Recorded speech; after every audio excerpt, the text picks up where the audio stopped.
Labb Ekigudde ku mukulembeze w'abantu Kyagulanyi Ssentamu Robert Bobi Bwabadde ava mu bitundu eby'Eddokolo.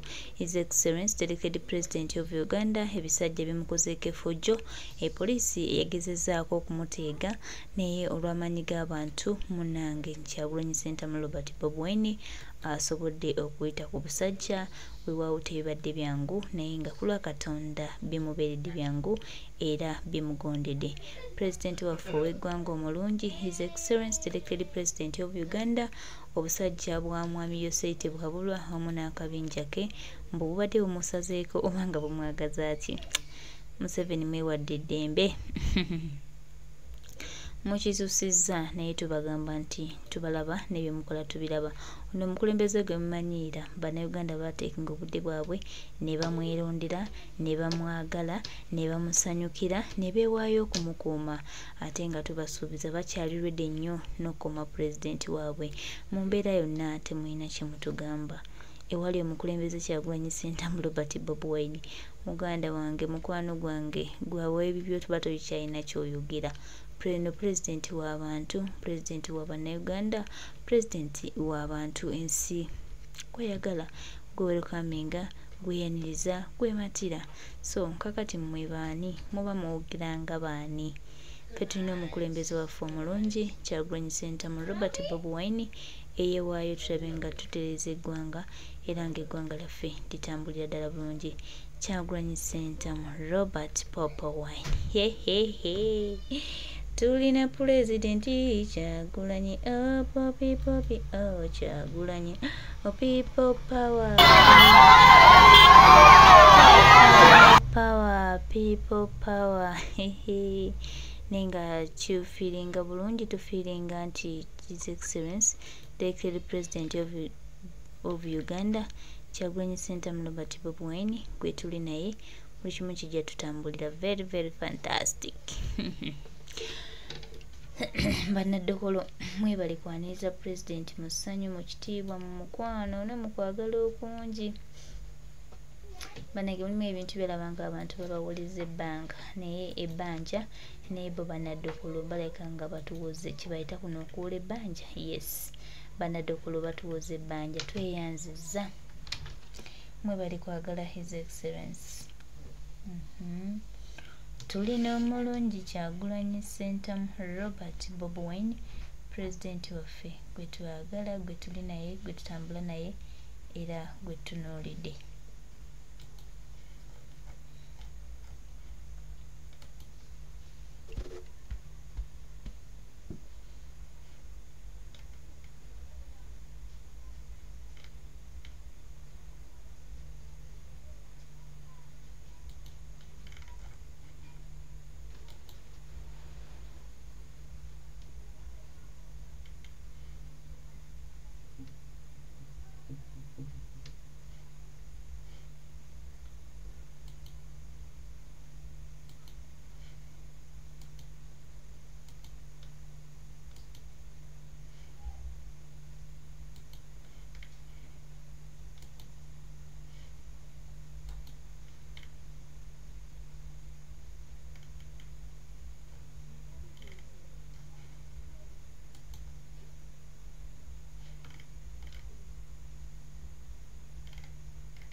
Ayagala kifo kyange nono ayagala kifo kyange kamulwanise.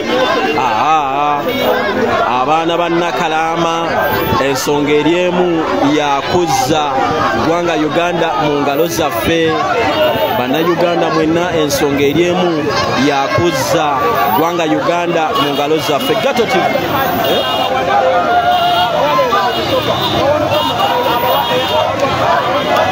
Engato zikwata mu ngalo nze kugambe Kyagulanyi omumanyi engato zikwata mu ngalo oba tozerabidde waka.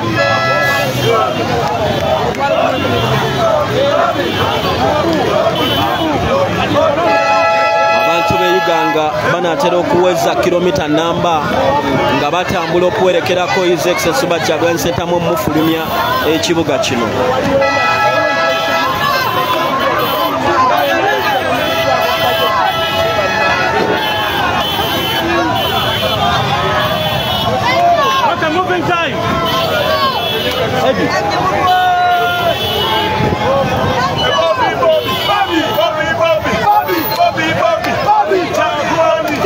Ghetto TV live. You are watching Ghetto TV live.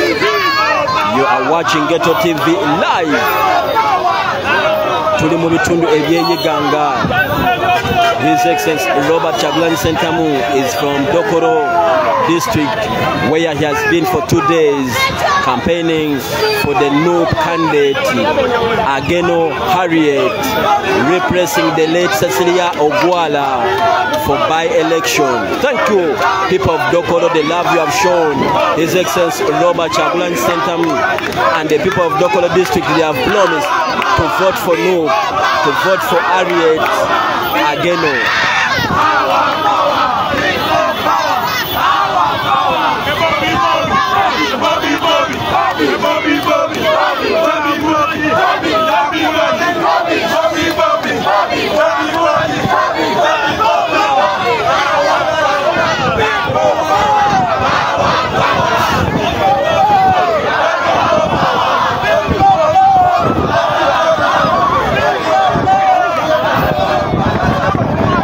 Ghetto TV live.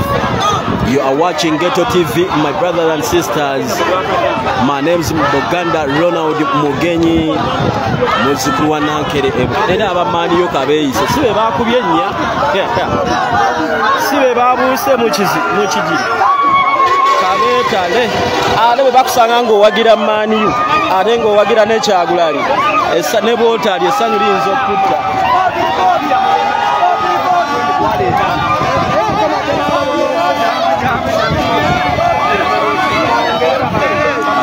I would like to send my greetings to people of Uganda, my sister and my brothers, whoever you are, those who are in diaspora. Thank you so much for anything you do for the struggle to see that Uganda is liberated from the hands of thugs, from the hands of dictator, from the thugs of the killer, the hands of the killers. Thank you for anything you do. Thank you for your effort. I would like to send my greetings to my brothers and sisters in UAE, that's Dubai, and Dubai, UAE, Kulansi, Chinachi. Nje nchaleko mu nsezo mbitegere batumideko baganda bafebe bakazake eri akadama mwebale nnyo mwebalire ddala kwagala gwanga Uganda na nkyuka essawa yonna omukulembeze ajja mu bitundu eby'Masaka. Buganda luna oli mugenyi oli ku Ghetto TV live.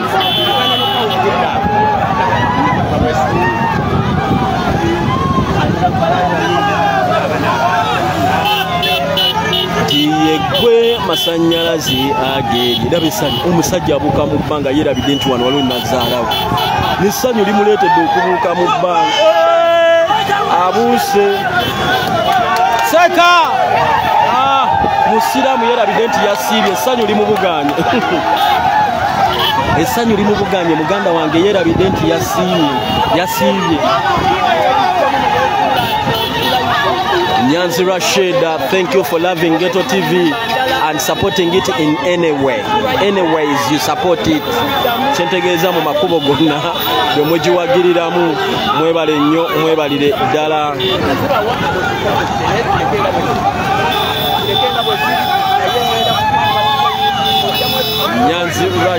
Nyanzi Rashid kutumiddeko muganda wange yiganga bwetyo bwe tugiyiseemu abaana balaze Kyagulanyi Ssentamu omukwano.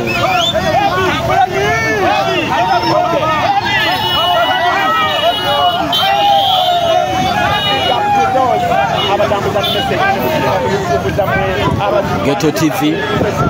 You are watching Ghetto TV, my brother and sister. Abantu be Masaka, anytime the president in Masaka. Very soon, president ali mu Masaka. So, munzikirize baganda bange nkome wano, nsigadde nze Buganda Ronald Mugenyi, muzukulu wa Nankere ebikerekere okutuusaako ensonga zino. Oli ku Ghetto TV. Oli ku Ghetto TV, message gyongereyo. Osobola otusanga ku YouTube. Osobola otusanga ku YouTube. Notekamu subscribe, otekemu Ghetto TV Yugi, muganda wange Ghetto TV Yugi, osobola okutusangayo nateera muganda wange ne tubanga tukuweereza. Oli ku Ghetto TV kiriza nange ate basibule tujja kuba tusisinkana omulundi ogundi. Mukubo gye tugenda okuyita era bwe tusanga vibe yonna tugenda kuba munange nkutuusaako enteekateeka nga bwe zigenda okuba. I would like to send my greetings and special thanks to the leader of opposition, Honorable Joel Senyonyi, Secretary General Chibina David Lewis Lubongoya, and other leaders. Thank you so much. Dipisa yagala kutomera abantu akamotoka ako kalimu omusirikale naye evuga gyavugamu muganda wange alinga yagala okutta abantu. Eruweyo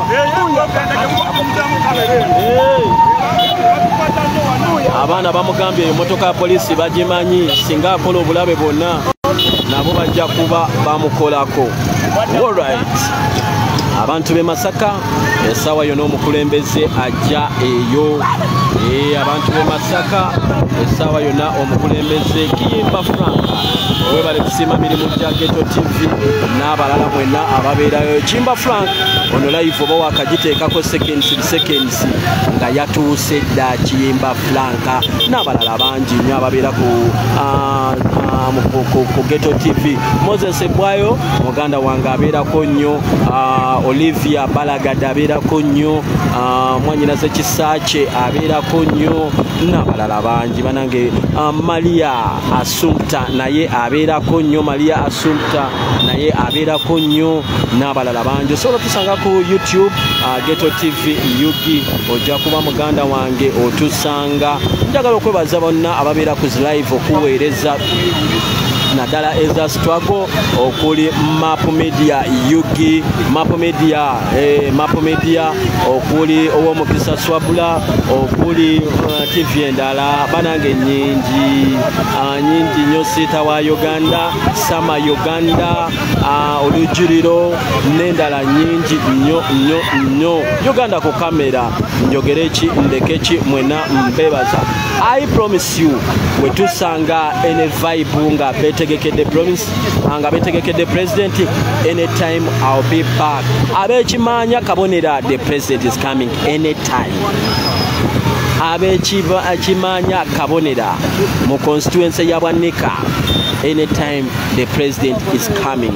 So allow me mbasibule baganda bange, sigadde nze Buganda Ronald Mugenyi, oli ku Ghetto TV. Much respect His Excellency Onono ye Anet Nabwire webale nnyo munange kwagala president. So allow me to say goodbye. Anytime I'll be back.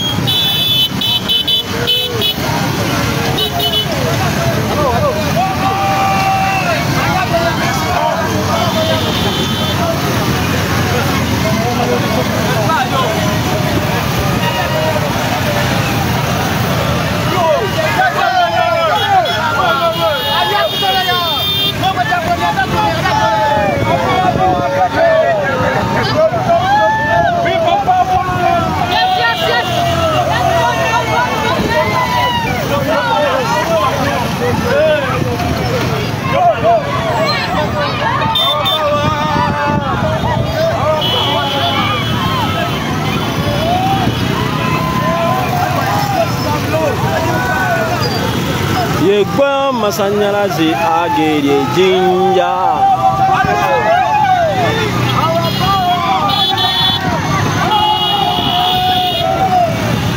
Omuntu nobango wa speech n'okugamba obugambi abantu b'e Masaka muli mutya nakyo ng'osoma kisome kapapula n'okugamba obugambi nzize kulwanyisa nguzi nakyo ng'osoma kisome ate ng'ogatta ennyukuta emu ku emu naye kiki kye tuliko mu ggwanga lino kyokka ate ng'osomedde masomero ag'ebbeeyi agasinga tebakugoba fiizi bakujjanjaba walya bulungi nawulire ennaku musikirize basibe mweraba Geto TV kooli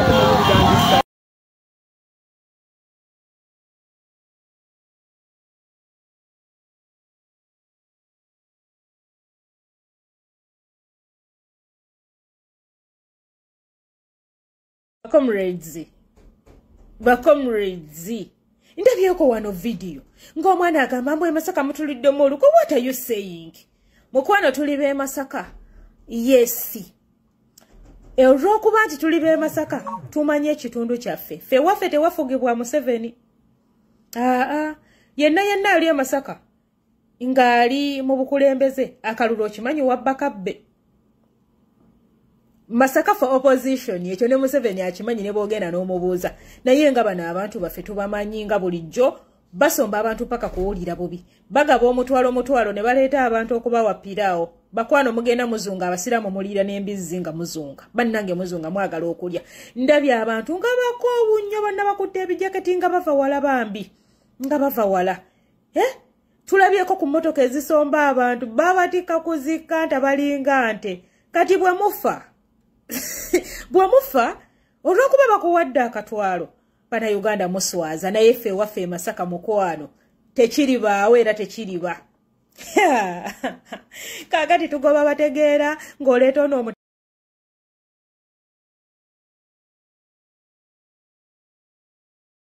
embeera yeeyo etuguddeko ate mu bitundu eby'e Masaka twebaza Katonda nti pulezidenti waffe akyali mulamu era buli kimu kikyatambulira ddala bulungi nga bwe twakibala era ng'etubadde tukisabirira ebbanga lyonna.